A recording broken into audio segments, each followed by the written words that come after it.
Hopefulness, day 5. Did not watch On the Waterfront yesterday like I expected. Instead, I ended up watching the rest of season 1 of Star Trek Lower Decks, which is really fun. Fun little show, you know, kind of PG-13-esque. I mean, you know, and it's like they reference you know, older Star Trek episodes and stuff, so there's a little bit of meta humor in that, which is great. But the meta humor is more for us than it is anything else, because like they're referencing the events of the older Star Trek series as if they happened in their world, because you know that's the way they're having it set up and everything. So it's pretty interesting, fun.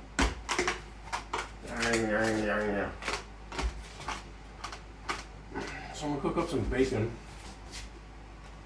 and then I'm gonna do some more cooking. I'm gonna make up some I'm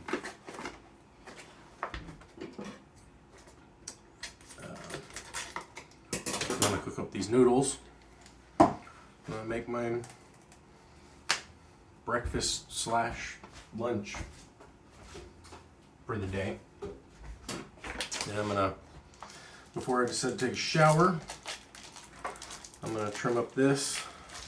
And it's gonna be a while after I eat, because something this heavy definitely it's not just like food coma-esque, but it's also like kind of uncomfortable in a way. Not in a bad way, but just like, because okay, so the way that when I shave, you know, I take the electric razor and I just shave off everything. Well, the easiest way for me to do it is basically just not dunk, but that would be really bad. Is to, I put my head over the toilet seat, over the toilet rather.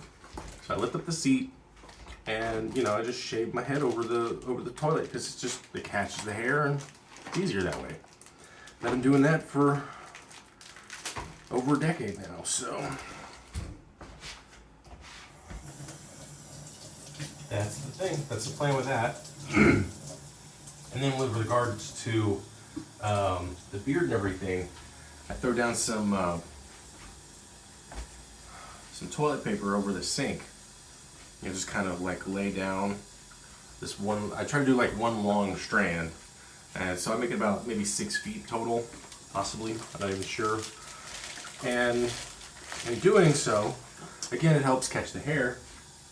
And then I can throw a little water on it, and that'll help kind of make sure it sticks to the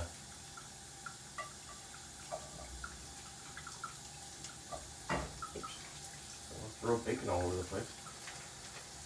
Make sure it sticks to the paper towel, or the toilet paper, and then it makes it easier to clean up.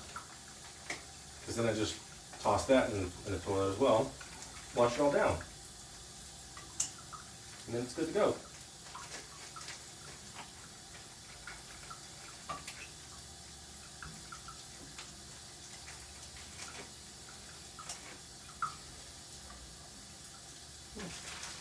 I want a little bit more.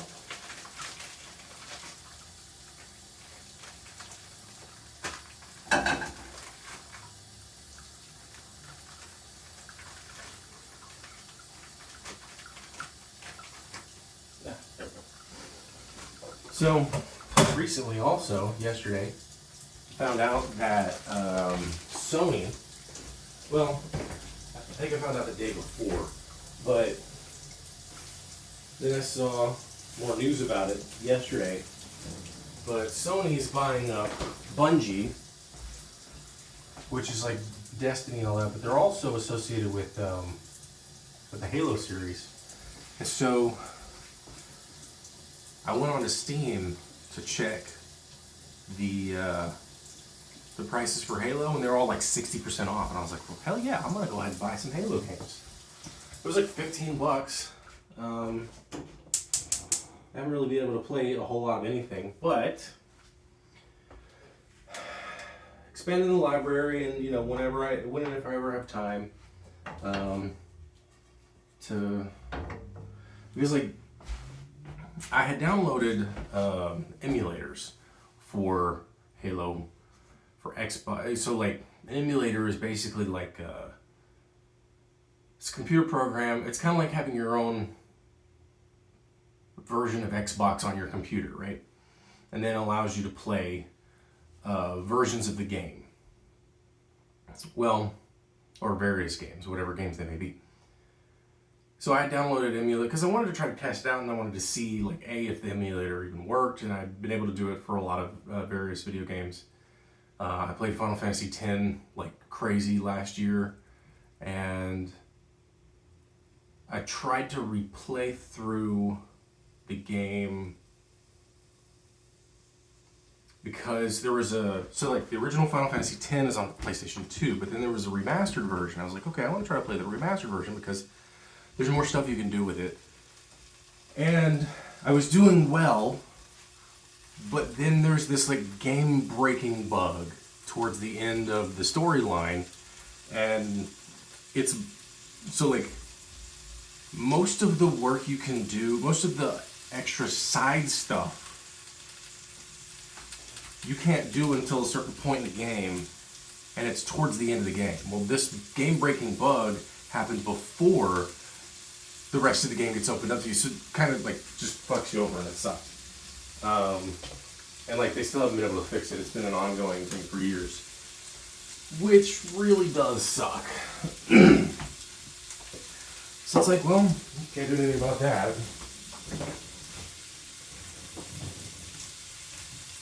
So just, you know, gotta suffer through it, basically. And then, so like I said, you know, I was doing the emulator thing, trying to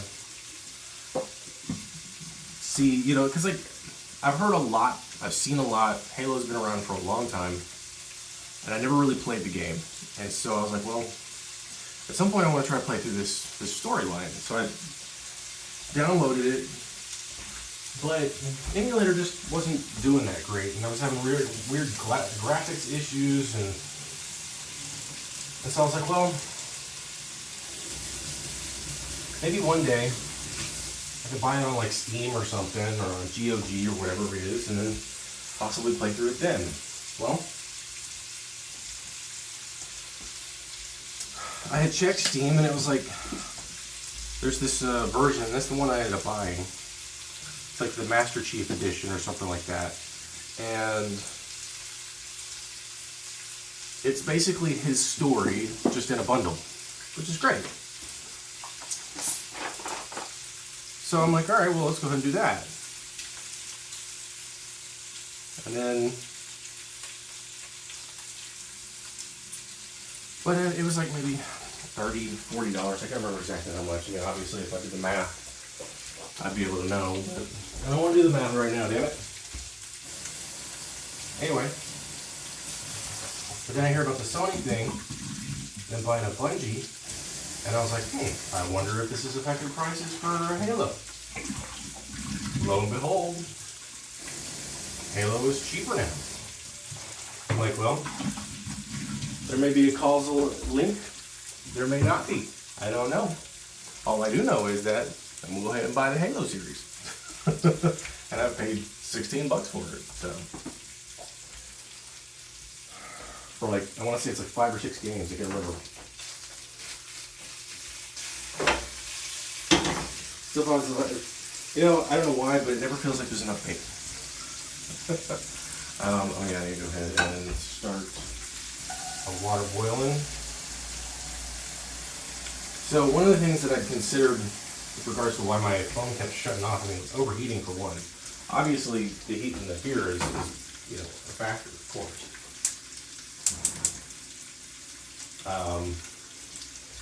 But then I also had it set up to where, so like I was like, well, having the hotspot on probably doesn't help, so I'll just go ahead and turn it off. Just turn to airplane mode. See what happens from there. So, and we shall see. So I took the knife and scraped off a bunch of the paraffin on the sides because it just wasn't melting, because apparently the paraffin has just got a really high melting temperature, and the water in the sink just, wasn't cutting it. So now I've got the knife hanging over.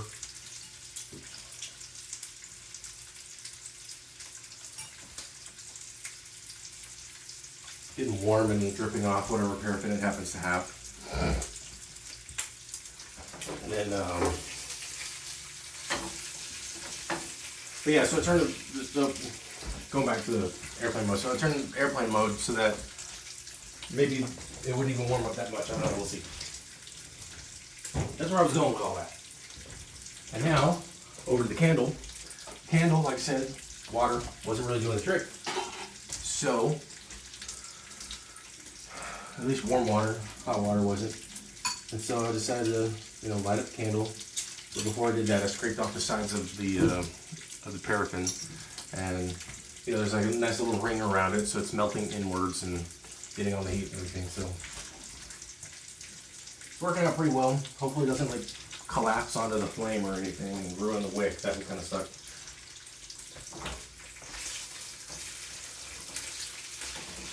So yeah, I watched Lower Decks, and it was fun. The fact there's a side character that died was interesting, because I know that Star Trek will do that though, but then usually it's like a one character per episode type thing, and the red shirt and all that. It wasn't that case this time. And so it was interesting that they basically killed off a character like that.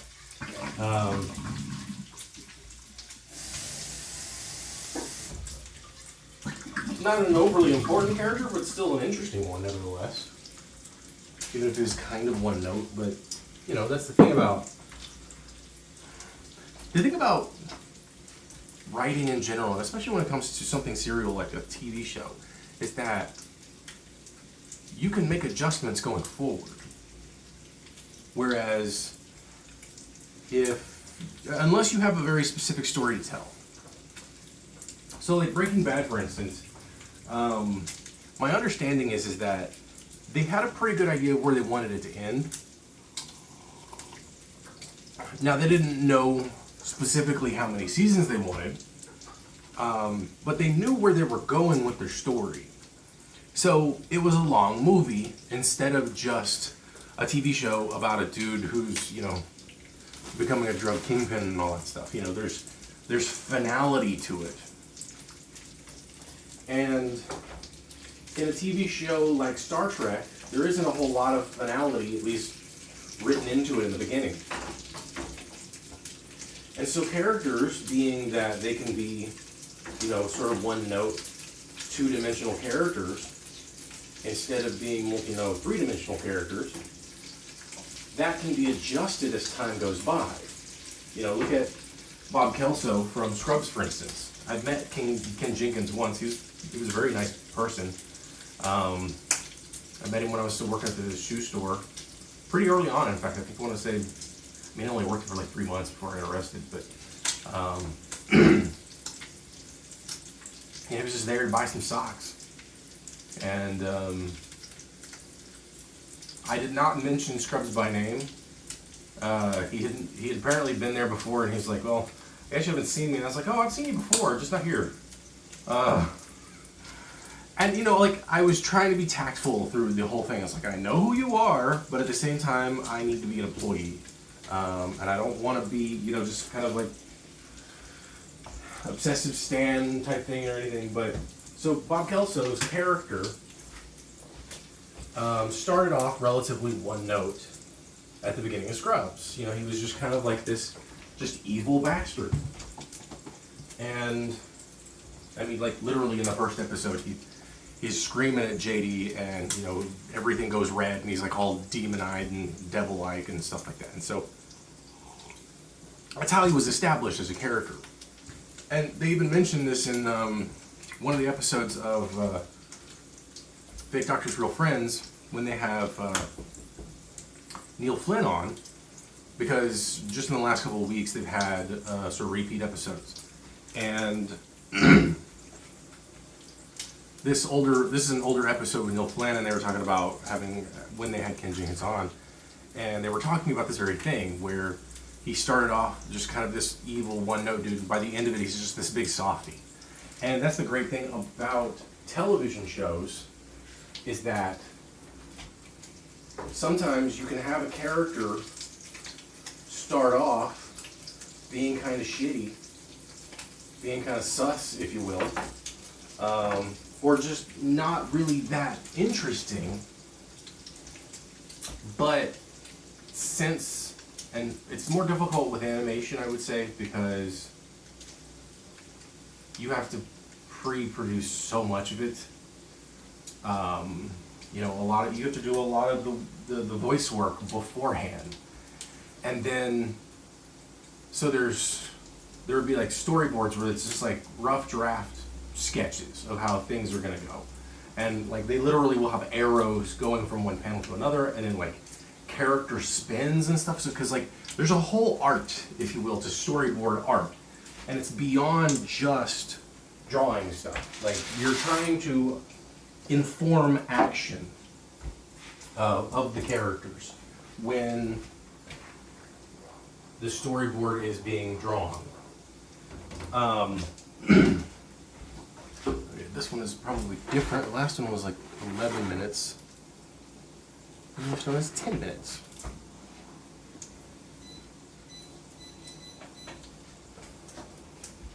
And so you'll have like an action arrow inside the panel itself that shows like a character spinning or doing a roll or something along those lines.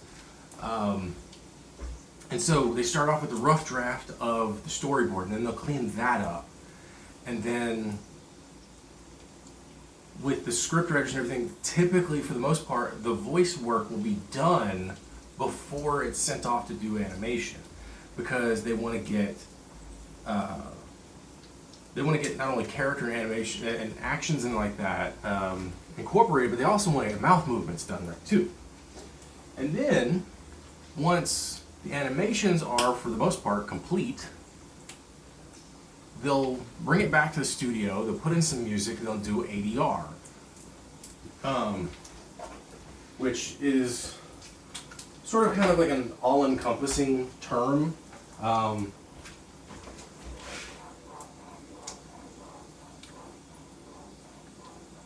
And I'm honestly, I'm blanking on what ADR originally stands for.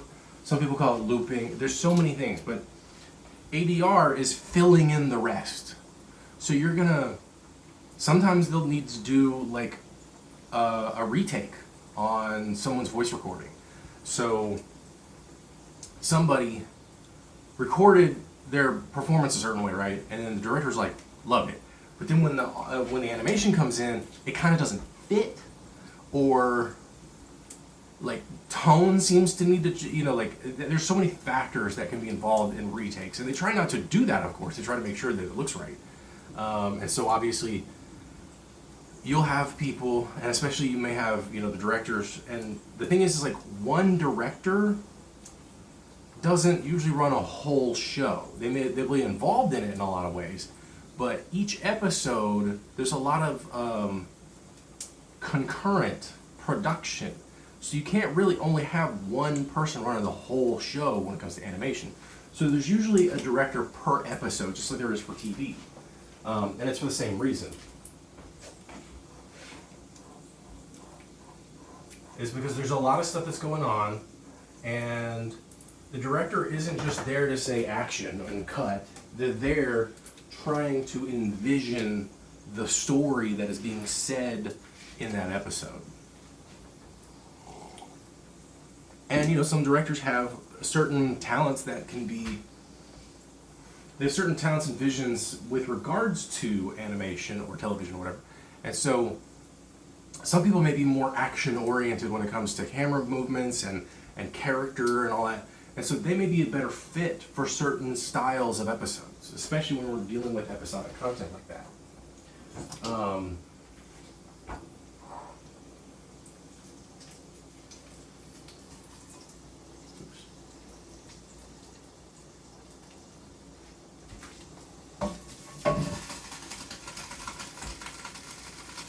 just the water being heated up. Oh yeah. Grab me a piece of chicken. And I'll just go ahead and kind of tear it apart. It's nice and cooked. It's got a lot of fond and nice good bits. And since I'm the only one eating it, I can tear it up with my teeth. Because who cares? Maybe that makes me some sort of savage. I don't give a shit.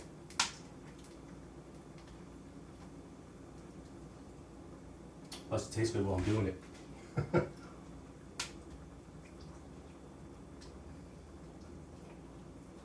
It's like, if work was always this tasty, I would do work more often.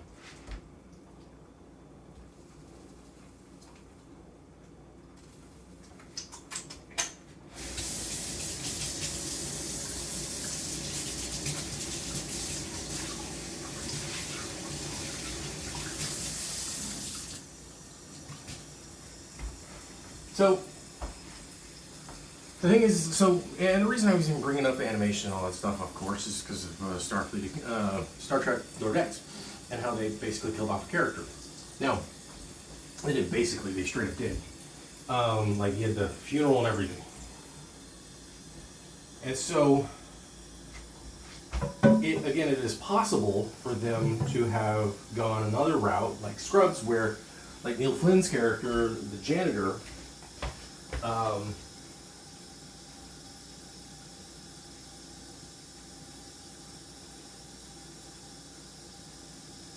they could have rewritten his character if they wanted to. But the problem is that Neil Flynn's character, at least I say the problem with the potential, and I'm going to go ahead and check timing on this and all that. Okay.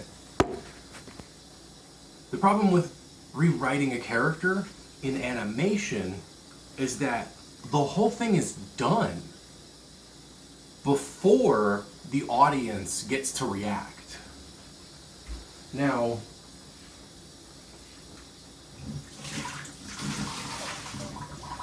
you could also say the same about live action television. And it is, to a degree, similar. But we're talking about a 3 to 4 month cycle versus potentially over a year. 3 to 4 months with regards to live action versus a year for animation on average. Now, you know, South Park's totally different. They can do this shit in literal days. But that's because they have an extremely efficient workflow. They have a very simple animated style. Their workflow has probably been drastically increased in capabilities simply because of just reusability. So much of the same stuff is going to be reused. You don't have to give Stan and Kyle and Cartman and Kenny, different models most of the time. And, even when they're turning, you're not getting anything more than like 90 degree turns. And so it's like, they're facing this way, they're facing that way, they're facing that way, and they're facing this way. And if they're facing that way or that way, it's the same, it's just flipped. So you have 3 models for their heads. And then all you have to do is match up mouth movements, and if you have enough mouth pieces, if you will, because like each mouth, and it's just like, okay, overlap, blah, blah, blah, blah, blah, animate, blah, blah, blah. And depending on how you want to animate, it's like, you can have 34 frames a second if you want, or 24, but if in half a second they're not really saying much, then you can duplicate the mouth movement however you want. So you can duplicate the piece of the word however many times you need to. And since it's just basically a stock image that they have created, in a stock, in that it's part of their stock, it's part of their inventory, if you will. maybe there's 10 or 15 pieces of a mouth and that's it. And maybe it's for each character. Who knows? That's the thing too. It's like some characters might have different mouthpieces, but a lot of them have the same. And so when you can optimize your animation like that, you can make it a lot easier and faster. Especially because of how simple it is for South Park. So with Scrubs and the janitor, there was enough. He was supposed to only be like there for the first season, but then there was enough public positive reaction that they were like, hey, maybe it'd be a good idea to bring this dude back. Make him kind of a staple character. And so they did. Because again, oh shit. Candle went out. Something I was afraid that might happen. Let's see if it can be rectified. Probably not. We'll see.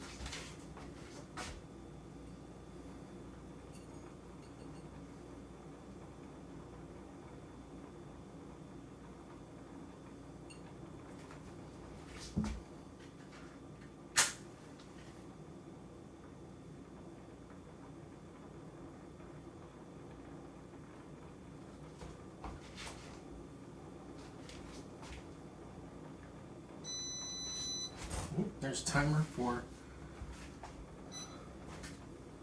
that. Go ahead and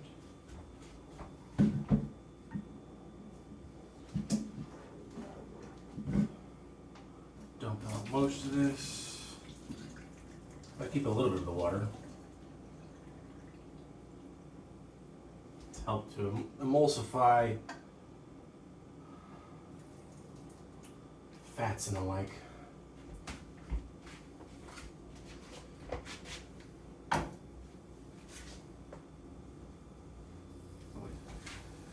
need my spoon. Should use a fork since I might as well. So yeah, get a character that people like, and oftentimes they'll keep that character around for longer. And you, like I said, you can change them up over time, make them a little bit more three-dimensional. So like, now granted I will say about Lower Decks is that their characters seem to be pretty fleshed out, like pretty well fleshed out for the most part. Like they even consider some of the one-note nature of some of the characters to then help flesh them out further. It's actually really fascinating. So you have this one character, Boimler, played by Jack Quaid. And he was, shit, I can't remember his damn name, from The Boys. He was the non-soup who had his girlfriend killed by A-Train in the first episode. And then he's gone on his little journey to help try to take down the supers, as they are actually sort of, or as that is abbreviated to. Soups is the abbreviation to super powered persons. Anyway, his character is very stickler for the rules and everything, but throughout it, he's and it's the straight man foil thing. There's Beckett, Mariner is the name she goes by most of the time, and she's kind of very chaotic. So like if you look at D&D alignments, Boimler's very lawful good, right? And then I would say Beckett is very chaotic neutral. She's more chaotic good, though, probably. She seems to try to do good for the most part, and she uses the chaos. And the thing is like, they both influence each other in that respect. And so, they both learn from each other, and it's great. It's a great dynamic. And they're both trying to grow as individuals, but at the same time, there's some tropey characteristics they each possess that just kind of continue on, which is great. I mean, like it's really good, character-driven show. There's Tendi. She's this green alien girl, and like she's super bubbly and cheerful, and she's always trying to get.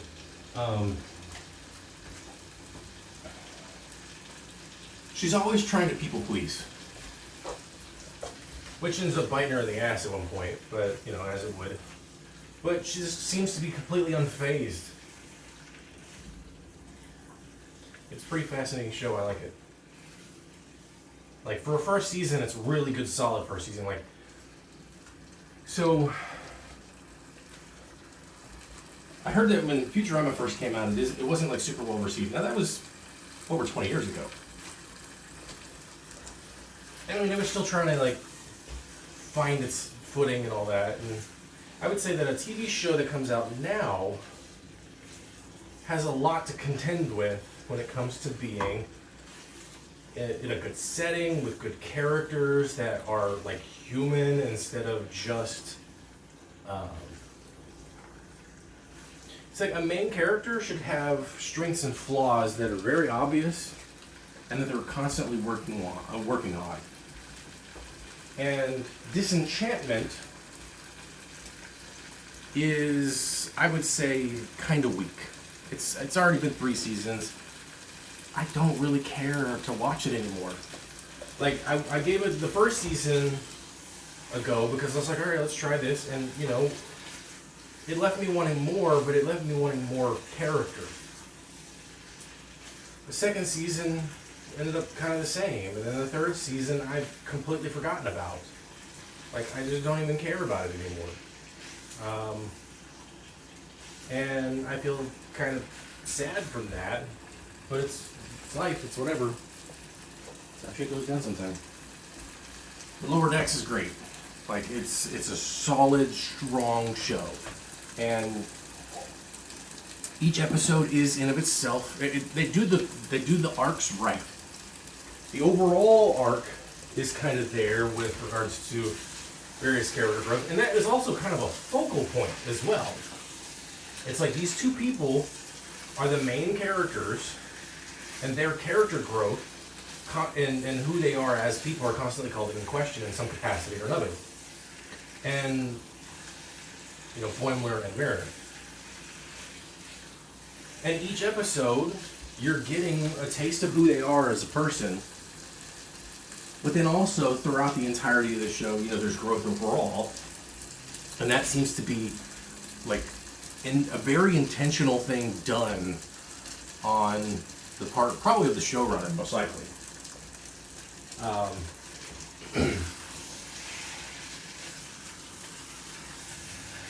And like one of the most important things when it comes to acting, writing, etc., TV, is relationships. What is a relationship with X and why?